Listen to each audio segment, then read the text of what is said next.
Well এই সপ্তাহে আরও একটি যে হিন্দি সিনেমা রিলিজ হয়েছে তার নাম এ ওয়েডিং স্টোরি। নাম দেখে আপনি বিয়েওয়ালা কোনো রোমান্টিক সিনেমা ভাববেন না, কারণ এটা একটা ভূতের সিনেমা। আর এই সিনেমার পুরো ঘটনাটা একটা পরিবারকে নিয়ে। সত্যি বলতে গেলে এই ভূতের সিনেমা দেখার সময় আমার ভয় লাগেনি। যে মরে গেছে তার আত্মা নিশ্চয়ই 2-3 বার দেখানো হয়েছে, তাহলেও আলো আঁধারির লাইটের কিছু সিন আছে যেখানে ভয় দেখানোর চেষ্টা করা হয়েছে, তাহলেও সিনেমাতে অতটা ভয় লাগবে না। পুরোপুরি সিনেমাটা খুবই স্লো, টান টান উত্তেজনা তেমন নেই, তবে সিনেমার কনসেপ্ট ইউনিক। মূলত গরুড় পুরাণের একটা শ্লোককে কেন্দ্র করে পুরো সিনেমাটা তৈরি করা। একটি পরিবারের একজন মারা যায়, কিন্তু যে মারা গেছে সে পেচককাল মানে অশুভ সময়ে মারা গেছে।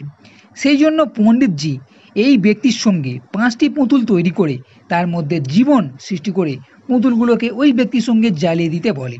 কিন্তু পরিবারের ছোট ছেলে এই অন্ধবিশ্বাস মানে না, আর পুতুলগুলোকে পোড়ায়নি। এই পুতুলগুলো এদের বাড়িতে আসে, আর এর পর থেকেই ভুতুড়ে বাতাবরণ সৃষ্টি হয়। পরিবারের বড় ছেলে তার গার্লফ্রেন্ডের সঙ্গে বিয়ে ঠিক হয়, একটা ফার্ম হাউসে এদের বিয়ে হবে।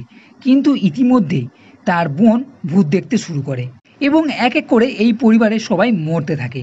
প্রথমে এক চাচা মরে, তারপর ছোট ভাই, বোন ও পরে বড় ভাই।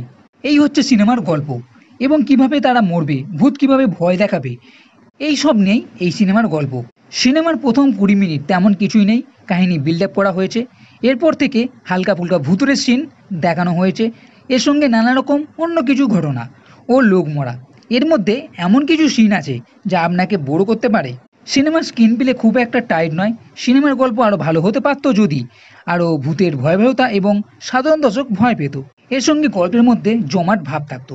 কনসেপ্টের দিক থেকে সিনেমার প্লট ভালো বলতে হবে, তবে ভূতের সিনেমা হিসাবে একটা সাধারণ টাইপের সিনেমাই মনে হলো।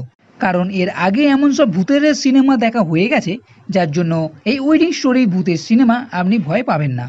আর এই সিনেমা ওটিটি হিসাবে একবার দেখা যেতে পারে, তবে পয়সা খরচ করে সিনেমা হলে গিয়ে দেখবেন কিনা সেটা আপনার বিষয়।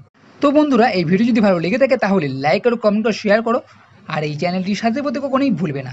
এই ভিডিও দেখার জন্য ধন্যবাদ।